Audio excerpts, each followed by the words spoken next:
Well, we'll continue on with our reading of Iliad 1. We're up to about line 53 in Emma.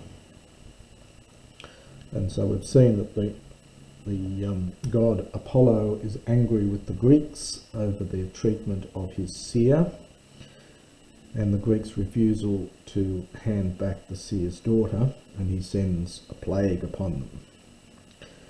And Enema, for 9 days, we get the Enia word there for 9, and Emma, you've seen Hemira or Emar for day. So for 9 days, now the subject is Kela, neuter plural. These are the shafts or arrows, probably shafts is better. The shafts of the god, oikato, came, or it's imperfect, so were coming, anastraton, up and down the army. Now we get a nice men-debt balance here. So for 9 days, the shafts of the god were coming up and down the army, but on the 10th day, te decate, we have to understand Hemira here. On the 10th day, there's our subject Achilles, and there's the verb kalesato. Now that's a middle verb there. Kalios, to call. Kalio in the middle is something like summon. And we've got a double sigma, and that's to make that a long syllable there for the sake of metre. So on the 10th day, Achilles summoned the people, the laon, the host, agorain de, there's that to ending after agorain, to the assembly. So on the 10th day, Achilles summoned the people to the assembly. An explanatory gar. Why did he do that? For, now we get the subject is the goddess Hera, who has white arms. This is lukos, white, and olinos, which is the arm. The Greeks seem to regard white armed women, or the whole idea of women being white, as part of their beauty. It may perhaps be connected with the fact that women in those days were kept indoors, and so they didn't end up with dark skin. But Homer often uses this white arm to as a positive thing, as something, a sign of beauty. So for the goddess Hera, the white-armed goddess Hera, now the epi is a pre-verb going with the theke, placed it in the phran, into the mind or heart, to for him. So Achilles summons them to assembly because the goddess Hera had put that in his mind. Cared togar danaon, for she cared for, this is middle without the augment, imperfect middle, for she was caring about the Danans. We're never quite told exactly why she cared for the Danans, but she's generally sympathetic to the Greeks. Hoti, because Horato, this is imperfect, she was seeing them, Thneaskontas, dying. Now we get that ra particle, ra, it's like ara, sometimes you just get ara. It's got that, you can over-translate that as you might expect, or fittingly or something. You often don't translate it, but that's the idea of it, that she saw them, as you might expect, dying. Hoi de epe un ergeth then, but they, when, now this is very tricky. This looks like a third person singular. It's from agero or agero, to gather. It looks like a singular, but it is in fact third person plural. It is in fact from egere thesa. That would be the normal form of the word. And here it's or perhaps, sorry, ager thesan, the eter's not there. So that would be the form of it, ager thesan. Let's get the accents right there. Ager thesan. So it is in fact third person plural. But they, when they had gathered and were gathered together. So this is a pleonasm here. And you can see that the same root here, the ager root, is exactly the same as the verb. So the root of the verb and the root of the adjective are the same. It's a pleonasm. You can, perhaps in English, if you wanted to extend the meaning a bit, you could say when they met up and were gathered together. But it really is a pleonasm. It's quite formal. Toisi is almost deictic here. So for that lot, for them, it's almost pointing at them.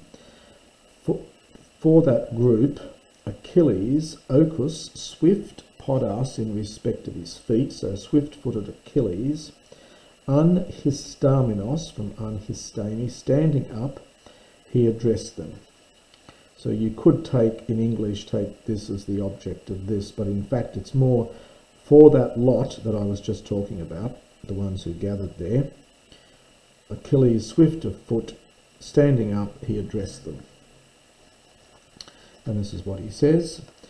Son of Atreus, nun ame paling plangthentas oio. Now this is son of Atreus. Nun, now, quite emphatic now. There's our main verb oio, which you'll see in various forms. Generally it's the same verb as oiomai, to think, to suspect. You'll often see either this or oiomai with an extra syllable, or you'll sometimes also see it in the active form, not middle. Ame is an aeolic form. Now you see lots of these aeolicisms in Homer, especially when people are speaking and giving some sort of speech, in direct speech. You'll often see these aeolicisms. So this is really just us. This is like hemas. So, but now I think that we, this is often written as two separate words, as palin and plangthentas. Written as it is, the nu becomes a mu before the labial pi. Palin means back in Homer. It doesn't have the meaning again in Homer, it's always back. This is from plasdo, to wander, and in the passive it's got the sense of perhaps being driven back. You could say just wandering back, or perhaps being driven back. For now I think that we, having been driven back, and we get a future infinitive, are about to return apps back home. So apps, another word for back. So son of Atreus, now I think that we, having been driven back, are about to return back home. To try and get all the back from here and the apps from here. Aiken thanaton get fugoimen. Now this is an optative here, and it's something like supposing that we might escape, in fact, death. So supposing, in fact, that we might escape death. So it's a kind of, because remember they're suffering from the plague, and so he's saying, well, if we manage to survive this plague, we might be able to get ourselves back home again, but it's time to go back. A here probably best translated as since, the polemos, the war, and the loimos.